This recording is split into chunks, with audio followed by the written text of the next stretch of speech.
पहला सवाल, दुनिया में हर रोज कितने लोग मरते हैं?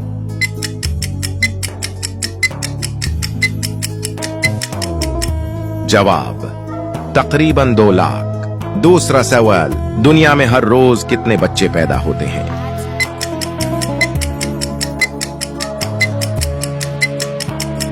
जवाब, तकरीबन 4 लाख। तीसरा सवाल, दुनिया में सबसे ज्यादा बच्चे किस मुल्क में पैदा होते हैं?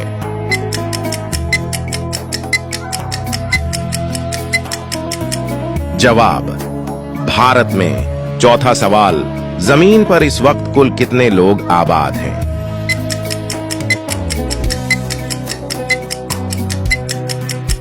जवाब, तकरीबन 8 अरब।